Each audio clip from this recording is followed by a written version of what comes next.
నమస్తే అండి. నేను మీ అమలాని. ఐఎమ్ లాగ్స్‌కి స్వాగతం. ఈరోజు వంట మెత్తని చేగోడీలు. కావలసినవి బియ్యం పిండి, పెసరపప్పు, పచ్చిమిర్చి, జీలకర్ర, నువ్వులు. ముందుగా నేను 2 గ్లాసులు బియ్యం పిండి తీసుకున్నాను. అర అర గ్లాసు పెసరపప్పు నానబెట్టింది తీసుకోవాలి. కారంగా ఉన్న పచ్చిమిర్చి ఒక 5, ఒక స్పూన్ జీలకర్ర తీసుకున్నాను. స్టవ్ మీద ఒక గిన్నె పెట్టుకొని దానిలో 2 గ్లాసులు బియ్య పిండికి 2 గ్లాసుల నీళ్లు పోసుకోవాలి. అందులోనే నానబెట్టిన పెసరపప్పు వేసుకొని అది కొంచెం ఉడికాక పచ్చిమిర్చి జీలకర్ర మిక్సీ పట్టి అందులోనే వేసుకోవాలి.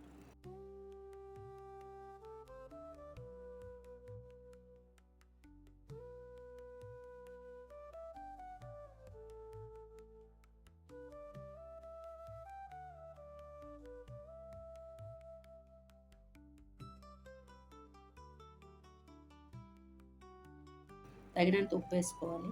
బాగా కలుపుకున్నాక ఒక స్పూన్ ఆయిల్ వేసుకొని కలుపుకుంటూ బియ్య పిండిని వేసుకుంటూ బాగా కలుపుకున్నాక మూత పెట్టి కొంతసేపు ఉంచేయాలండి అలాగా.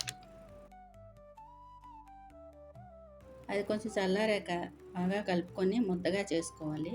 అన్నీ చిన్న నిమ్మకాయ సైజు చేసుకొని ఒక గిన్నెలో నువ్వులు 3 స్పూన్లు తీసుకొని పల్చటి మజ్జిగ వేసుకొని ఉంచుకుంటే ఆయిల్‌లో నువ్వులు బయటకు వచ్చేవండి.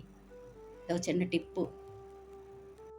ఇప్పుడు ఆ ఉండలు నువ్వుల్లో వేసుకొని చేగోడీల్లా ఒత్తుకొని ఆయిల్‌లో వేయించుకోవాలి.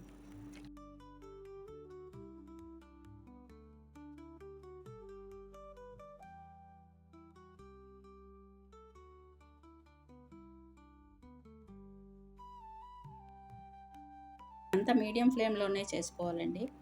బయట క్రిస్పీగా లోపల మెత్తగా ఉంటాయి. వేడివేడిగానే తినేయాలి.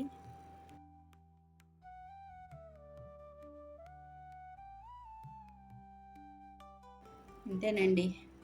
మీరు చేసుకోండి. చాలా బాగుంటాయి. ఉంటానండి. లైక్ చేయండి, సబ్స్క్రైబ్ చేయండి. ఓకేనండి. మళ్ళీ కలుద్దాం.